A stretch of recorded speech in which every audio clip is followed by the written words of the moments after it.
शैतान गिरा दिया जाएगा जिस दिन आप गैर भाषा में बातें करोगे। जो फाइनेंस आपका सालों से गिरा हुआ है, आपके दादा आपके बाप दादा सब कुछ हार चुके हैं, वो गिरा दिया जाएगा। वो अल्टर, वो वेदी जो शैतानी है, जब गैर भाषा शुरू होगी वो गिरा दी जाएगी।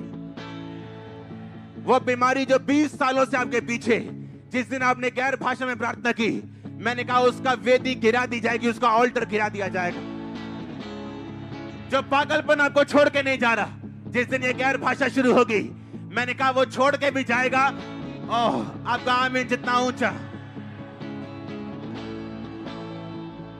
आप समझ रहे मेरी बात को कि नहीं?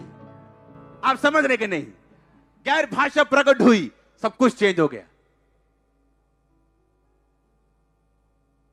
मेरी बाइबल के पीछे 87-88 प्रेयर पॉइंट लिखे हैं मेरे पर्सनल, और हर 15-20 पॉइंट्स के बाद गैर भाषा में प्रार्थना करता हूं। जब गैर भाषा प्रकट हुई तो न्याय प्रकट हुआ। आप जब गैर भाषा में प्रार्थना करेंगे, और गैर भाषा के लिए आपको बैठने की जरूरत नहीं है कि प्रार्थना में बैठेंगे तो बोलेंगे। आप गाड़ी चलाते तो गैर भाषा बोल सकते हो, आप ऊंचा नहीं बोल सकते लेकिन जीप में बोल सकते हो, बस में बैठे हो गैर भाषा बोल सकते हो, हां, आप कहीं भी बैठे हो गैर भाषा बोल सकते हो।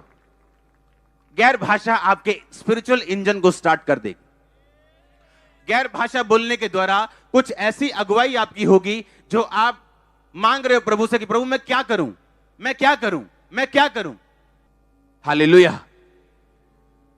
मुझे एक गीत सुनाया गया था गैर भाषा में, और मुझे क्वेश्चन किया गया ये गैर भाषा में क्या बोल रहे हैं, और मेरे को मालूम नहीं था वो गीत क्या है, किसने गाया, क्या है। जब मैंने वो गीत सुना गैर भाषा में, मैंने कहा ये आदमी हमें स्वर्ग जाने के लिए कह रहा है और हमें तैयारी करने के लिए कह रहा है कि हम अंत के दिनों में तैयार रहे। सुनो ध्यान से। जब उस गीत को मुझे दिखाया गया, उसका शीर्षक था song of the end time. और गैर भाषा ऐसा नहीं है कि ये कोई शब्द बोलेगा कि जारा वरा जिला, जारा का मतलब ये, नो नो नो, ऐसा, ये गैर भाषा ऐसी नहीं। आपकी स्पिरिट बताती है कि उस टाइम होली स्पिरिट इन शब्दों को क्यों बोल रहे हैं। ये कोई शब्द नहीं है, ये स्पिरिचुअल चीज है। आमीन। और मैंने बताया ये जो सिंगर है, ये हमें एंड टाइम स्वर्ग जाने के लिए हमें कह रहे हैं कि हम तैयार रहें। और मैं खुद हैरान था। इसे बोलते गैर भाषा का अर्थ बताना। आमीन। आप जब गैर भाषा में प्रार्थना करते हो, सडनली आपकी अगुवाई होती है जिसके लिए आप कंफ्यूज हो। आप जो गैर भाषा में प्रार्थना करते हो, न्याय प्रकट होता। जो लोग आप पे जादू टोना कर रहे हैं, जो लोग आपके पीछे हैं, उन पे न्याय प्रकट होगा और सजा आएगी उनकी लाइफ पे। मैं सच कह रहा हूं। हम नहीं मांगेंगे, हम ना तो दुश्मनों का नाश मांगते, ना विनाश मांगते, कुछ नहीं मांगते, लेकिन परमेश्वर देखेगा कौन सा व्यक्ति आपकी लाइफ से जाना चाहिए, कौन सा रहना चाहिए। गैर भाषा एक ऐसा हथियार है। और इमेजिन करो आज लोगों के पास गैर भाषा ही नहीं, क्योंकि चर्च आना एक प्रोफेटिक वर्ड लेने का या हीलिंग लेने का जरिया है, या आपको सचमुच परमेश्वर में बढ़ना है और आपको खुद कुछ करना है। आमीन। लिखा जब गैर भाषा प्रकट हुई तो न्याय प्रकट हुआ। और उसने कहा परमेश्वर ने दिन गिन दिए और उसी रात वो मारा गया। तो कितने लोग हम गैर भाषा में बोलते हैं। परमेश्वर ने पुराने नियम में कहा मैं अन्य भाषाओं के द्वारा, दूसरी भाषाओं के द्वारा लोगों से बातें करूंगा।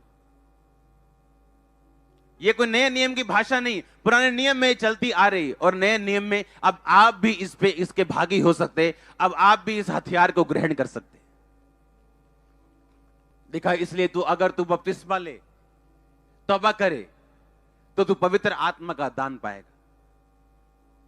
कितने मेरी बात को समझ रहे हैं? और लिखा गैर भाषा जब तुम्हारे पास होगी और जब तुम इसे बोलोगे, एनिमी कंफ्यूज होगा। आप देखो, जो बंदा चौड़ में चल रहा था, ले आओ परमेश्वर के, कौन से परमेश्वर, ले आओ उसके भवन के सोने चांदी के पात्रों में, लिखा पी के नाच रहे थे, अपनी पूरी ताकत दिखा रहे थे, शक्ति प्रदर्शन चल रहा था, एक तरह का एंजॉय पार्टी चल रही थी। वो घबरा के उसके घुटने कांप रहे थे। इसका मतलब न्याय प्रकट होगा। इसका मतलब आपका एनिमी शैतान, उसके एजेंट्स, उनके कैंप में उनके घरों में, उनके उनके जीवनों में कंफ्यूजन पैदा होगी जिस दिन आप गैर भाषा बोलेंगे। लोग कंफ्यूज होंगे आपके विषय में, कंफ्यूज हो जाएंगे वो कि आपका क्या करें। वो सोचो अगर गैर भाषा ना बोली जाए तो कितना बड़ा नुकसान है। आप टंग्स में बातें करते, गैर भाषा में बातें करते, आपका स्पिरिचुअल इंजन प्रोड्यूस करना शुरू करता है। परमेश्वर बात करना शुरू करता है। किसी किसी चीज पे आपको एकदम से रोशनी उस चीज पे गिरती, आपको मालूम होता है अब आपने क्या करना है। आपकी अगुवाई होती गैर भाषा के द्वारा। एनिमी के कैंप में कंफ्यूजन होती गैर भाषा के द्वारा। और जो भाषा आपकी शैतान समझता है, गैर भाषा में की गई प्रार्थना को शैतान कभी नहीं समझता।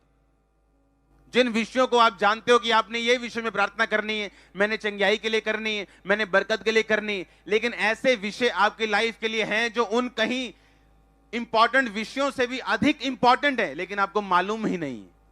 उन बिना मालूम विषयों पर प्रार्थना करने के लिए आपको गैर भाषा की जरूरत है। और तब पवित्र आत्मा आपके अंदर से प्रार्थना करता है। उसको मालूम है इसको ये चीज की जरूरत है, लेकिन इसको अवेयर ही नहीं है, ये इसको मालूम ही नहीं है इसे ये चाहिए। जो आपको मालूम है आप वो प्रार्थना करोगे, वो मिलेगा परमेश्वर से, लेकिन जिसका बारे में पता ही नहीं, तो परमेश्वर कहता वो पवित्र आत्मा तुम्हारे बीच से आहें भरेगा और अपने शब्दों में भी और गैर भाषा में भी वो प्रार्थना करवाएगा। आप समझ रहे हैं? इस स्टोरी में आपको बता चुका हूं, एक भाई रात को बेचैन होकर उठा। बेचैन था वो, उसे समझ नहीं आई मैं इतना बेचैन क्यों, ना मेरे को प्रॉब्लम है, ना कोई मैंने रात को मैंने कुछ हॉरर पिक्चर देखी है, इतना बेचैन क्यों उठाऊं। बेचैन, पूरा बेचैन उठ गया एकदम से। होली स्पिरिट ने कहा प्रार्थना कर। गैर भाषा में प्रार्थना कर रहा है। आधे घंटे बाद पवित्र आत्मा ने कहा अब तू सो जा। बेचैनी खत्म हो चुकी थी, शांति आ चुकी थी। उसे मालूम नहीं था क्यों उठा, क्यों खुदा ने बेचैन किया, उसके साथ ऐसा क्यों हुआ। अब वो सो गया। थोड़े दिन बाद अपने घर गया, भाई से मिला। उसके भाई ने बताया था फोन्स नहीं होते थे, अगर होते थे तो किसी किसी के पास होता होगा, इंटरनेट वगैरह कुछ नहीं था। उसके भाई ने बताया फलानी फलानी तारीख को रात को मुझे हार्ट अटैक आ गया था और मैं मर गया था। और मैं जब हॉस्पिटल में लेके गया, डॉक्टर ने बोला ये मर चुका। और सडनली एकदम से मेरी बॉडी को प्रभु ने छुआ, किसी ने छुआ और मैं उठ के बैठ गया। और सब हैरान थे क्यों। उसने बताया, सुनो, उसने बताया कि सेम डे जिस रात तेरे को ऐसा हुआ, उस रात खुदा ने मुझको उठाया था और मैंने गैर भाषा में प्रार्थना की थी। कितने समझ रहे हैं? अब उसको यह तो मालूम नहीं था कि अपनी भाषा में क्या बोलूं, पर आप गैर भाषा में प्रार्थना कर सकते हैं। और होली स्पिरिट आपको आपके पास्टर के लिए, आपके घर के लिए, आपके मोहल्ले, आपके नगर के लिए, जिन विषयों को आप नहीं जानते, होली स्पिरिट उन शब्दों को लेके वो प्रार्थना करता है जो आप नहीं समझ सकते।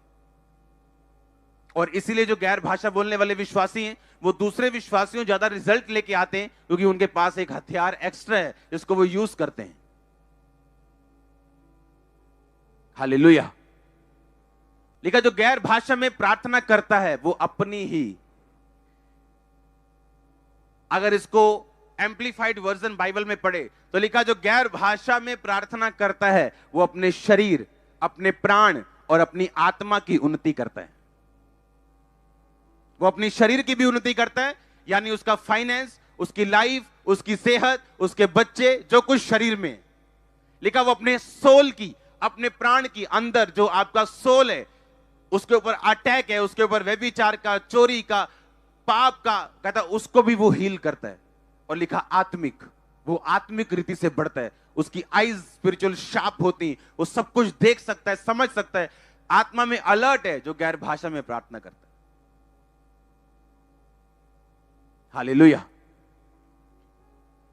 इमेजिन करो आप एक पॉलिटिशियन, आपके कैरियर में रुकावटें आ रही, आप अपने पार्टी के प्रधान से मिलने जा रहे हो, तो आप गैर भाषा में बोल के जा रहे हो। आधा घंटे के बाद अगर उसने कुछ गलत भी सोचा हुआ, आपकी शक्ल देख के मुकर जाएगा वो। मैं सच कह रहा हूं। आप सोचो आप कॉन्ट्रैक्ट लेने जा रहे हो, और लिया यार मुंह तो ये फटाफट चलिए, लिया नाश्ता ले, आपको पड़िए, रोटियां चल रही हैं, फटाफट फटाफट तेल पोया, भजे उधर नु, पर गैर भाषा नहीं बोली, प्रेयर नहीं की, तो हमें बार बार निराशाएं हाथ लग रही, क्योंकि जो काम आगे होना चाहिए वो पीछे। और वही अगर गैर भाषा बोल के जाएंगे तो आप समझ सकते हो क्या होने वाला है। आप बिजी होंगे, बहुत बिजी। मैंने कहा बहुत ज्यादा बिजी होंगे, बहुत फ्यूचर में बहुत बिजी। आमीन। गैर भाषा उन रास्तों को खोलती। डैनियल की प्रार्थना का उत्तर शैतान ने पकड़ लिया था। आप गैर भाषा में प्रार्थना करते हो, शैतान समझ नहीं सकता इसको। अगर वो समझ नहीं सकता, वो कंफ्यूज रहेगा हमेशा। और एनिमी का कंफ्यूज रहना आपके लिए जरूरी है, हां या ना? उसकी चालों का खत्म होना। अब आप किसी व्यक्ति के लिए प्रार्थना कर सकते हो जो आपको डाउन करने की कोशिश करता है, पर उन लोगों का क्या जिनके बारे में आपको भी मालूम नहीं और आपके ग्रुप में बैठे हो, क्या करोगे? गैर भाषा। गैर भाषा वहां लगती है जहां आप नहीं जा सकते। ये उन पाइपों से चली जाती है जिनके बारे में आपको मालूम नहीं। इसलिए तो परमेश्वर ने कहा मैं तुम्हें हथियार दूंगा। हां, बड़ी सी बंदूक देखते ना तो दिल से वाह क्या बंदूक है, ये स्पिरिचुअल शानदार बंदूक है आपकी। लाखों रुपए दे के मिलेगी नहीं, फ्री मिलेगी। पर कहता मुझे ग्रहण कर, बपतिस्मा ले, तौबा कर, आज्ञाओं को मान, तो तू भी पवित्र आत्मा का दान पाएगा। अब सोच लो कितना जरूरी है। सोच लो जो लोग सिर्फ चर्च ही अटेंड कर रहे हैं, प्रार्थना सिंपल वाली भी नहीं तो गैर भाषा वाली तो बहुत, सोच लो वो कहां बैठे हैं अभी, कितना पीछे बैठे हैं अभी। हालेलुया।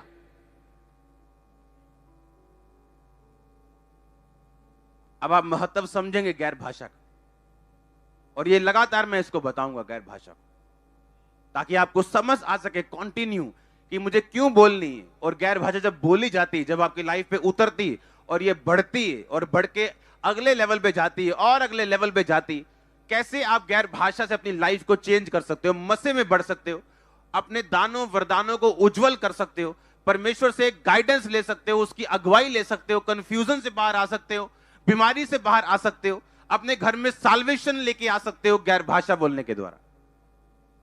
आप जानते पौलुस ने क्या कहा?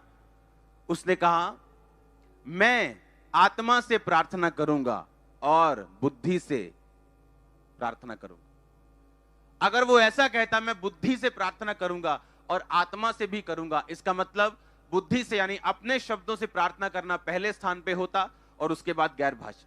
पर उसने कहा मैं आत्मा से प्रार्थना करूंगा, यानी जब मैं प्रार्थना की शुरुआत करूंगा तो मैं गैर भाषा से करूंगा और मैं बुद्धि से भी प्रार्थना करूंगा। क्योंकि अगर मैं यहां पे मास प्रेयर सारी गैर भाषा में कर दूं तो आप आमीन कैसे बोलोगे? फेथ कैसे करोगे?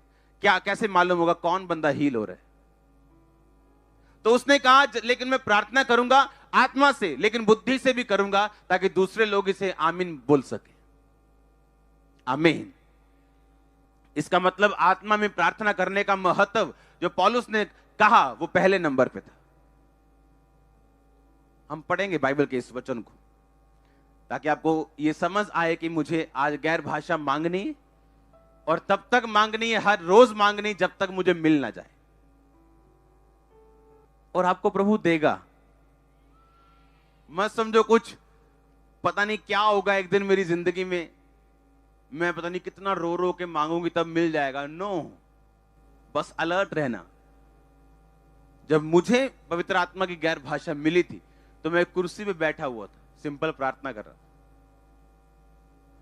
और मुझे बपतिस्मा से पहले मिली थी। बपतिस्मे के बाद नहीं, पहले, और उसके बाद मैंने बपतिस्मा लिया। ये नहीं चलो मिलता गई है, छड्डो होन कोई नहीं। हालेलुया। पहला कुरिन्थियों उसका 14 उसकी 15 आयत। अतः क्या करना चाहिए? मैं आत्मा से भी प्रार्थना करूंगा और बुद्धि से भी प्रार्थना करूंगा। मैं आत्मा से गाऊंगा और बुद्धि से भी गाऊंगा। नहीं तो यदि तू आत्मा से ही धन्यवाद करेगा तो अज्ञानी तेरे धन्यवाद पर आमीन कैसे कहेगा, क्योंकि वह तो नहीं जानता कि तू क्या कहता है। सब बोलो आमीन। दूसरा 14 की 2 आयत में लिखा, क्योंकि जो अन्य भाषा में प्रार्थना करता है, बातें करता है, वो मनुष्यों से नहीं परंतु परमेश्वर से बातें करता है, इसलिए उसकी बातें कोई नहीं समझता, क्योंकि वो भेद की बातें आत्मा में होकर बोलता है।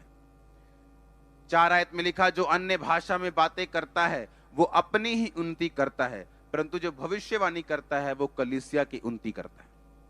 अगर मैं भविष्यवाणी करूं, आपने देखा मेरे लिए बोला था, मेरा ये नाम कोई नहीं जानता, मेरा ये नाम सिर्फ मेरे उन्होंने रखा था, यहां मेरा नाम ये कोई नहीं जानता। आपने जब नाम लिया, ये काम, इससे किसकी उन्नति हुई? चर्च की। लोगों का फेथ बढ़ा कि परमेश्वर जीवित है, हाँ या ना? लेकिन जब तुम गैर भाषा में बातें करते हो तो किसी की उन्नति नहीं होती, तुम्हारी उन्नति होती, तुम्हारी आत्मा की, शरीर की, प्राण की। जब तुम गैर भाषा में बातें करोगे तो तुम्हारी उन्नति होगी। इसका मतलब, मैं जी प्रभु च ग्रो करना चाहना जी, गैर भाषा में बातें करो। मैं प्रभु च बदना चाहना जी, गैर भाषा में बातें करो। मैं अपनी उन्नति करना चाहता हूं जी, गैर भाषा में बातें करो। बाइबल बोलती है, अगर तुम अपनी उन्नति चाहते हो, तरक्की चाहते हो, तो गैर भाषा में बातें करो। डैनियल के पास ये थी, और कोई राज्य नहीं था, कोई किंग नहीं था जिसने डैनियल को इग्नोर किया हो और बच गया हो। हर किंग को डैनियल की जरूरत पड़ी, हर राजे को डैनियल की जरूरत पड़ी। कितने समझ रहे हैं मेरी बात को? लोगों ने लाख उसके खिलाफ कोशिशें की और उसका नंबर हमेशा हाई रहता था। आप समझ रहे हैं? गैर भाषा। प्रभु आने वाले विजन आपको दे सकता है, क्या होने वाला है दुनिया में अगर आप गैर भाषा में बातें करें। अपने हाथों को उठाओ, थैंक यू जीसस। हिलाओ अपने हाथों को। मुझे अब ऐसा लगता है कि मुझे आपको इस बेदारी में अब शामिल करना है। लिखा, मैं आत्मा से प्रार्थना करूंगा और बुद्धि से भी। इसका मतलब बुद्धि से प्रार्थना करना दूसरा नंबर है। पहला नंबर कौन सा है? आपको फेवर नहीं मिल रहा। आप जब गैर भाषा में बोलेंगे, फेवर आपको मिलेगा। कुछ लोग हेट्रेड की आत्मा के नीचे होते हैं, जहां जाएं लोग उनसे नफरत करने लगते हैं बिना किसी कारण के। गैर भाषा आपका इलाज है। गैर भाषा आपका इलाज है। कुछ लोग जितना मर्जी कुछ भी खा लें, कुछ भी कर लें, धूप सेक लें, उनका बॉडी कमजोर रहता है। गैर भाषा चाहिए आपको। अपने हाथों को उठाओ, थैंक यू जीसस। आपने कहा तू पवित्र आत्मा का दान पाएगा। हिलाओ अपने हाथों को, बोलो मैं तैयार हूं इस दान को पाने के लिए। मैं तैयार हूं इस वरदान को पाने के लिए। पवित्र आत्मा का दान, गैर भाषा का वरदान, मैं तैयार हूं। मैं अपनी गलतियों को छोड़ता हूं, तौबा करता हूं प्रभु यीशु मसीह के नाम में।